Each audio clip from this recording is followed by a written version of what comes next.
Civil یا فوجی، ہر حکمران کی خواہش آزاد خارجہ پالیسی۔ کالم نگار Syed Sardar Ahmad Pirzada, the first blind journalist of Pakistan, APNS best Urdu column award holder, روزنامہ نئی بات، مورخہ 9 فروری 2019۔ ناکام، مایوس اور مستقبل سے خوفزدہ اشرف غنی نے پاکستان کے حوالے سے جو حالیہ بیان دیا ہے وہ نہ صرف پاکستان کے اندرونی معاملات میں مداخلت ہے بلکہ ٹیکنیکل طور پر ان سول ایکٹیوسٹس کے خلاف بھی جاتا ہے جن کی حمایت میں وہ اپنا منہ سرخ کر رہے ہیں، کیونکہ اس سے لگتا ہے کہ ان سول ایکٹیوسٹس کو افغان ایجنسیوں کی حمایت حاصل ہے۔ اشرف غنی اپنے آپ کو افغانستان کا صدر کہتے ہیں، لیکن دنیا کا بچہ بچہ جانتا ہے کہ وہ صرف کابل کے صدر ہیں۔ صرف ایک شہر پر ان کی یہ صدارت بھی اس وقت تک قائم ہے جب تک غیر ملکی افواج ان کی بیساکھیوں کا کام دے رہی ہیں۔ پاکستان کا حکمران سول یا فوجی کوئی بھی ہو، اس کے لاشعور میں آزاد خارجہ پالیسی ہی ہوتی ہے۔ یہ علیحدہ بات کہ حکمرانوں کی یہ خواہش مختلف وجوہات اور حالات کی بنا پر کس حد تک مکمل ہوئی۔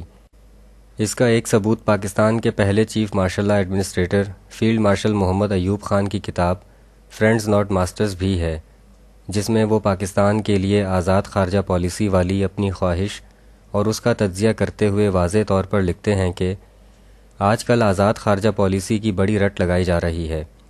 آزاد سے مراد ہے اپنے سوا باقی ہر ایک پر نکتہ چینی کرنے اور اسے برا بھلا کہنے کی آزادی، لیکن ہم محض اس دکھاوے کے لیے کہ ہماری خارجہ پالیسی آزاد ہے دوسروں پر ناحق نکتہ چینیاں کرنا نہیں چاہتے۔ ہماری خارجہ پالیسی کو قومی پالیسی ہونا چاہیے جس میں ہمارے اپنے فائدوں پر نظر رکھی جائے اور ان کے مطابق قدم اٹھایا جائے۔ ہمیں ظاہرداری اور اداکاری کی ضرورت نہیں، سکون اور سنجیدگی سے کام لینا ہے۔ دنیا آج کل مساوات کے لیے لڑ رہی ہے، افراد کے درمیان مساوات، اقوام کے درمیان مساوات، خواہ وہ بڑی ہوں یا چھوٹی۔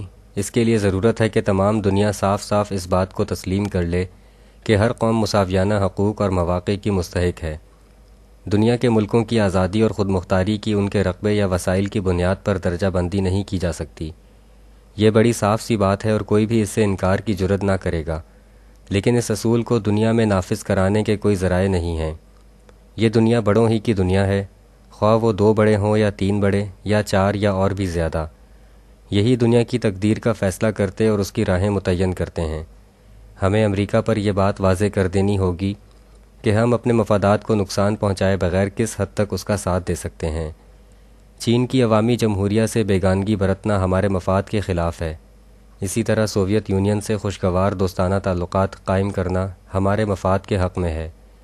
چنانچہ امریکہ کو اس امر کا یقین دلایا جا سکتا ہے کہ چین کی عوامی جمہوریہ یا سوویت یونین سے ہمارے تعلقات ایشیا میں امریکی مفادات کے خلاف نہیں ہیں۔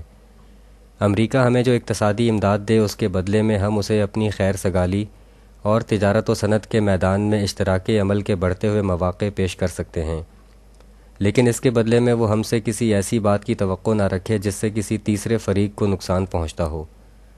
اگر امریکی مسائل سے ہمارا ہمدردی رکھنا اور ان کے خلاف کوئی کارروائی نہ کرنا امریکہ کی عالمی پالیسی کے لیے سازگار ہے تو چشم ماں روشن دل ماں شاد، لیکن اگر وہ اس سے زیادہ کا طلبگار ہو اور چاہے کہ ہم کوئی ایسا کام کریں جس سے کسی دوسری طاقت کے مفادات پر زد پڑتی ہو تو ہمیں اس مطالبے کو نامنظور کر دینا ہوگا، کیونکہ یہ خود پاکستان کے مفادات کے خلاف ہے۔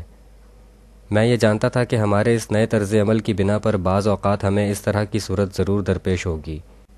اس صورت میں ہمارے ملک کے ذمہ دار افراد کو فیصلہ کرنا ہوگا کہ کون سی بات قبول کریں، کسی بڑی طاقت کے دباؤ میں آ کر اس کی بات مان لیں یا سیاسی، فوجی یا اقتصادی جو امداد بھی ملنے والی ہو اس سے دستبردار ہو جائیں۔ اس کا آخری فیصلہ بہرحال پاکستان کے عوام کو کرنا ہوگا۔ اس کا بھی امکان ہے کہ اگر ہم اعتدال اور تدبر سے کام لیں تو اس قسم کا 2 ٹوک فیصلہ کرنے کی نوبت ہی نہ آئے۔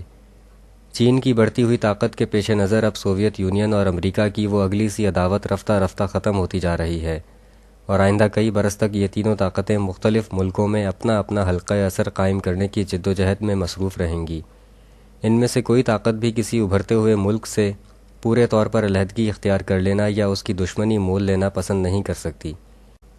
بہرکیف ہمیں کسی 2 ٹوک فیصلے پر مجبور کیا جائے یا نہ کیا جائے، ہماری سلامتی کے لیے ضروری ہے کہ ہم ان بڑی بڑی طاقتوں سے صاف صاف کہہ دیں کہ ہم تمہارے جھگڑوں میں پڑنا نہیں چاہتے، ہم تو بس اتنا ہی چاہتے ہیں کہ ہمیں اپنے ملک کی سلامتی اور عوام کے باہمی اتفاق اور ترقی کے لیے کام کرنے دیا جائے۔ ہم ان کے ساتھ اقتدار کی کشمکش میں شریک ہونے کے لیے کوئی سودا نہیں کر سکتے۔ عالمی طاقتوں اور اپنے ہمسایوں کے ساتھ ہمارا طرز عمل اس احساس پر مبنی ہے کہ ہماری بساط محدود ہے۔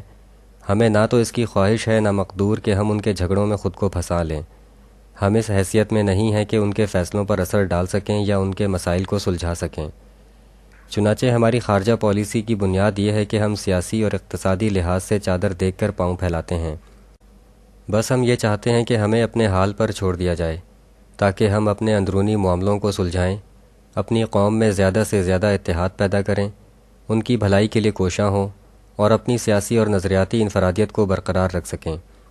اسی مفاہمت کے دائرے کے اندر رہ کر ہم دوسرے ملکوں کی امداد کے جویا ہیں۔ ہم ان سے ایسے مطالبات نہیں کرنا چاہتے جن کا ماننا ان کے لیے مشکل ہو یا ان کے مقدور ہی میں نہ ہو۔ ہمارا مقصد یہ ہے کہ جلد اس حیثیت میں آ جائیں جہاں ہمیں زیادہ امداد کی ضرورت نہ رہے اور ہمارے مطالبات کم سے کم ہوتے چلے جائیں۔ شکریہ۔ The end.